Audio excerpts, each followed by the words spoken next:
பாவம் அவரை கைது செய்யக்கூடாது என்கிட்ட. அவர் நல்ல கராட்டியெல்லாம் பழகியிருக்கார். அவர் கைது செய்து அவர் மேலும் மேலும் சிக்கலுக்குள்ளாய்க்கால் வாங்கி நீங்கள் ஊடகவியலாளர்களும் அதிகமாக பேசி வேறு எதுவும் அவருடைய ப்ரவுன் பேட்டில் எதுவும் பிரச்சனையை சந்திக்காங்க. அது சம்பந்தமாக போலீஸ் தான் முடிவு எடுக்கணுமே தவிர நாங்கள் இல்லை.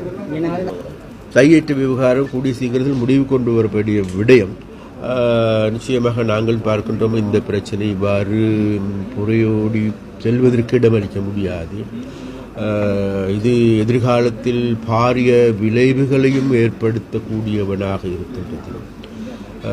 இனவாதம் மதவாதம் மேலும் தலை தூங்குமாக இருந்தால் இந்த நாடு நாசமடையுமே தவிர வேறு எதுவுமே ஏற்பட போவதில்லை.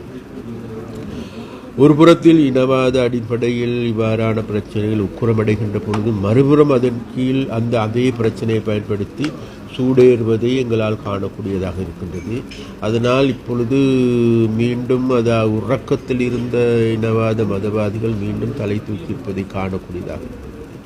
அதனால் எங்களுடைய அரசாங்கம் என்ற வகையில் நிச்சயமாக இந்த பிரச்சனையை மீண்டும் ஒரு அழிவை நோக்கி செல்லுகின்ற முரண்பாடுகளை நோக்கி செல்லுகின்ற தமிழ் சிங்கள மக்கள் மத்தியில் வருகின்ற உறவுகளுக்கு பங்கம் ஏற்படுத்துகின்ற பாதிப்புகளை ஏற்படுத்துகின்ற நிலைமைகளில் இருந்து மக்களை மீட்டெடுக்க வேண்டிய மக்களை புரிதலுக்கு கொண்டு வர வேண்டிய தேவை இருக்கின்றது. அந்த அடிப்படையில் எதிர்வரும் நாட்களில் இதில் பாதிக்கப்பட்ட மக்களோடும் அதே நேரத்தில் அந்த பிரதேசத்தில் இருக்கின்ற இதற்குரியவர்கள் அங்கு இருக்கின்ற மத தலைவர்கள் சிவில் அமைப்புகள் அனைவரோடும் பேசி உண்மையிலேயே இதற்கான நல்லதொரு குழுவையும் அமைத்துக் கொண்டு இதற்கு சாத்தியமான தீர்வு என்ன என்பது தொடர்பாக கலந்துரையாடுவதற்கும் அவர்களை பெற்றுக் கொடுப்பதற்கும் ஆன வேலைகளை முன்னெடுப்பதற்கும் நாங்கள் தீர்மானிக்கிறோம்.